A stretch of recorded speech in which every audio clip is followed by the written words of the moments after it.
Талпын тележобасымен ауылдарды аралағанда ұққанымыз, болашағын IT саласымен байланыстыратын жас жеткіншектер өте көп. Сондықтан Бәйтерек ауылына IT саласының мықтылары Ақжолтай мен Нұрлыбекті арнайы шақырдық. Жігіттер, оқушылардың ортасына қош келдіңдер. Мен Нұрлыбек Нұржанов, бизнес-аналитик. Мен Ақжолтай Дағжанұлы, фронтенд әзірлеушімін. Адам өмірін жеңілдететін, заман талабына сай, жаңа маман иесі бол. Қымбатты жас жеткіншектер, жас достар, IT саласына қызығушылық бар ма?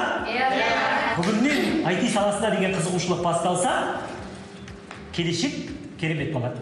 Сондықтан сендерге сәттілік. Ал, қайырлы күн, құрметті достар. Бүгін біз IT саласы туралы біраз әңгіме қозғаймыз. IT деп көп естиміз, бірақ сол IT саласының не екенін бүгін түсінеміз. Қандай бағдарламалау тілдері бар, олар қаншалықты қазір танымал, қай бағдарлама, қандай бағдарламалау тілінде жазылған, соларды үйренеміз. IT-дің неше түрлі салалары бар, соларды қазір қараймыз, және IT жобалар қалай жасалатын түсінеміз. IT саласына қызығушылық неден басталды? Бұған дейін мұнай-газ саласында инженер болып қызмет еттім. Магистратура оқып жүріп, Глазго қаласында IT саласына ауысу туралы шешім қабылдап, бүгінде осы IT саласына қызмет етіп келемін. IT саласына қызығушылығым 9-шы сыныпта ашылды. Біздің информатика пәнінің мұғалімі бағдарламаға үйретті, содан бері мен программаға қызығып кеттім. Көз алдарыңа IT саласын қалай елестетесіңдер? Компьютерде отырып, ешкіммен сөйлеспей жұмыс істейтін адамды елестетесіңдер ме? Бірақ олай емес, қателесесіңдер. Басында IT-ға келген кезде тек компьютерде отырам ба деп ойладым да. Ішім түсіп кете ма деп ойладым. Бірақ ол жерде де адамдармен араласу бар, адамдарды басқару бар. Сондықтан мен IT саласының тек программированиеден бөлек, мен адамдарды басқарумен айналысамын. Яғни адамдармен сөйлесем, адамдарға тапсырма берем. Сондықтан IT саласы ондай былайша айтқанда іш пыстыратын сала емес. Осы саланың ар жағын көп ата-аналар және оқушылар біле білмейді. Бұл салада қандай болашақ бар, қандай заманауи мамандықтар бар?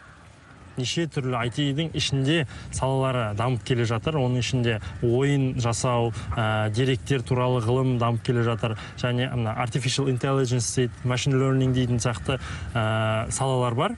IT-дің өзінің ішінде ең танымал бағыт. Қазіргі камералар, адамды тану, басқа бір жануар кетіп барса жануарды тану, сондай яғни image recognition дейді. Сол өте қарқынды дамып келе жатыр. Text recognition дейді, текстпен жұмыс істеу. Біз Google аудармашыға өзіміздің сөзімізді жазамыз, кез келген тілге аудара саламыз ғой.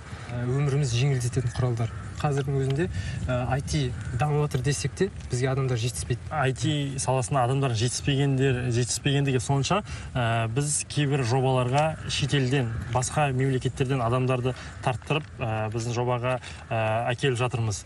Сол себепті де қазіргі таңда балалардың IT саласына барып, осы салада білім алып, ары қарай өз салаларын таңдауға үлкен мүмкіндіктері бар. Нұрлыбек пен Ақжолтай оқушыларға IT-дегі бағдарлау тілі туралы бірнеше ақпарат беріп, ойын ойнатты. Айта кету керек, бүгінгі таңда әлемді аузына қаратып отырған бай бағланның көбі IT саласының үздік мамандары. Содан болар, IT сұранысқа ие мамандықтар тізімінде тұр. Әрине, бағдарлау саласын меңгеру үшін қырағылық, зеректік, болжам жасай білу аса қажет. Бағдарлау тілі хабарларды есептеуіш машиналардың көмегімен сұрыптайтын жасанды тілдер тобы. IT мамандығына қызығым арта түсті. IT мамандығы туралы көбірек білім білдім десе болады. Мен мысалы IT салалары туралы біліп алдым. Мен ол туралы білген де жоқпын. Және білмеген мамандықтарды да айтып берді. Осы IT саласында маман болған адам өзінің стартапын қалай бастағаны дұрыс? IT-ді курстардан бастау керек деп ойлаймын өзім. Себебі қазір көптеген курстар бар, тегін бар, ақылы бар, соларды таңдау керек. Олардың ұзақтығы бір ай шамасында бір мамандықты IT саласында оны қаншалықты не екенін көріп білуге жеткілікті бір айда. Солай әртүрлі мамандықтарды көру керек, өзіне ұнаған таңдап, соны бастап оқу керек. бір компанияларға стажировкаға орналасу керек. Яғни бір ай тегін істеуі мүмкін, бірақ бір айдың ішінде яғни бастапқы деңгейге жетсе, өзіне байланысты адамдар кейбір бір айда жетеді, 3 айда жететіндер бар. Сөйтіп сол компанияға орналасып IT маманы болып шығуға әбден болады. Америка құрама штаттарында небір алпауыт корпорациялар осы стартап ретінде басталған.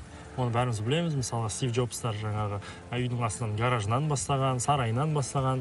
Қазақстанға келер болсақ, алдымен Ақжолтай мырза айтып өткендей, бірінші стажировкаға тұрып, компанияларда жұмыс жасап, тәжірибе жинап, содан кейін жақсы команда жинап, стартап жасауға мүмкіндіктер бар. Осылай бастауға болады деп ойлаймын Қазақстанда.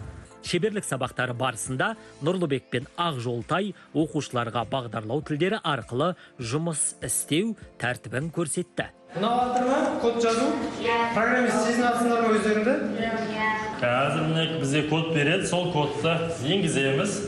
97 907 07 92.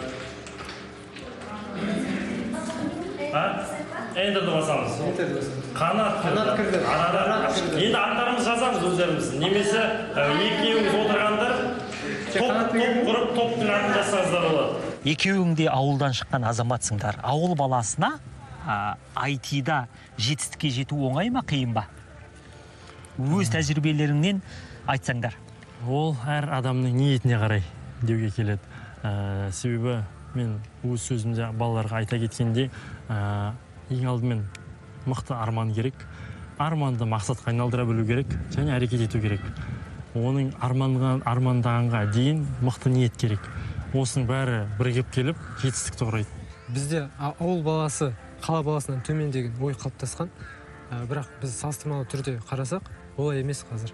Ауыл баласында да сол мүмкіндіктер бар, интернет бар. Сол арқылы, интернет арқылы өзінің көзін ашып, ары қарай осы IT саласын біліп жатқан балалар көп.